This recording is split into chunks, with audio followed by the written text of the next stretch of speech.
What is up guys, Taiki here with another video on the Alchemist token. So this project has really piqued my interest recently, and it's actually held up pretty well during the recent correction. So if you go through the FAQ, you see stuff like there's no roadmap because the future is unpredictable, and that the only plan is that there is no plan. So it seems like they're kind of secretive in what direction they're going with. It seems like a project in stealth mode, but there's a lot of mini hype around it. But let's go over what we currently do know about the Alchemist project. Well, first we know that both Visor and Method are forks of Alchemist.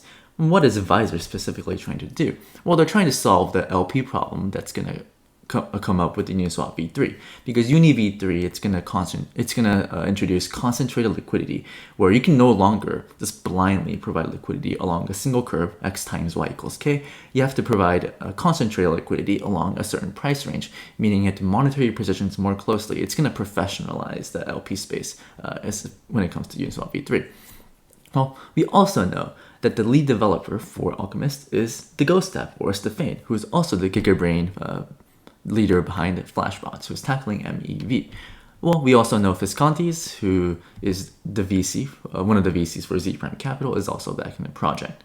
With that being said, my Galaxy Brain friends, what do we currently know about Alchemist? Well, their team is really smart.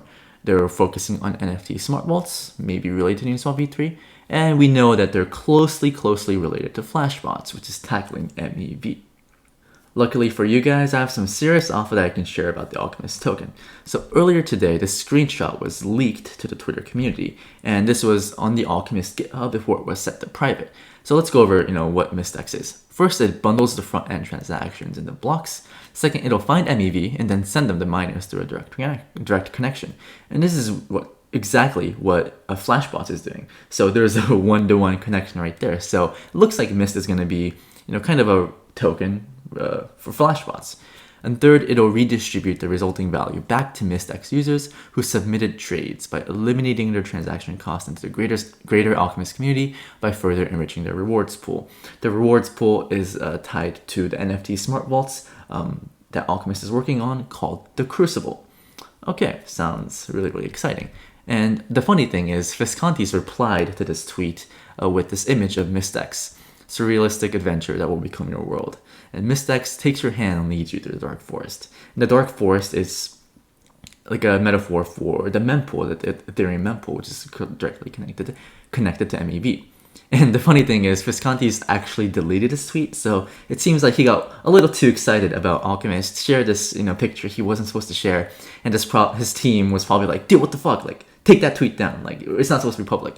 So, the tweet is currently unavailable, but luckily, I found a screenshot for it.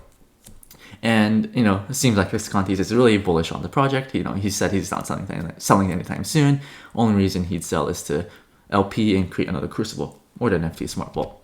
Okay, so Mist seems to be tackling two of the main upcoming narratives for the Ethereum, which is Uniswap v3, which is coming May 5th, and MEV, which will be even a bigger topic with EIP 1559 coming on July 14th. Well, we already talked about Uniswap v3, but how is EIP 1559 going to drive the narrative for MEV? Well, I made a video about this a few weeks ago, about how EIP 1559 is going to affect MEV. Link is in the description, but I'll give a quick 1-minute recap of how this will go. Well, with EIP, we know that some of the base fee is going to be burnt, right? ETH is going to be burnt from the transaction, which means that miners will make less revenue, right? And they're upset about it, right? Like, stop EIP 1559, we'll do a 51% attack, it's just stupid things that miners will be upset, obviously. And you should know that right now there are two types of MEV. First is benign MEV. This is passively collected MEV from on-chain liquidations and arbitrage.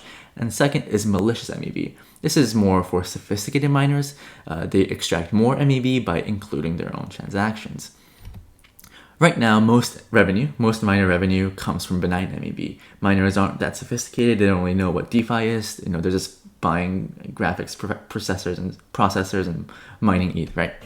But it's possible that after EIP 1559, some miners will feel entitled to their past revenue and want to, make up for, the base fee that's going to be burnt. So it's possible that miners are going to start to extract more malicious MEV from the network, right? Think about what kind of narrative that will drive. What's the project that's, fighting back against the miners? Like, we need projects that, are hiding MEV from miners. Well, what are the two projects that I'm backing for this? Alchemist, right? We talked about it, and Keeper DAO, right? These two projects are my two biggest bags when it comes to DeFi related coins, and I believe that with EIP 1559 coming in July 14th, the narrative towards MEV is going to be larger and larger, and these two projects, I think personally, not financial advice, is going to keep appreciating in price. If you like the content, please like and subscribe and leave a comment in the comment section below. Thank you.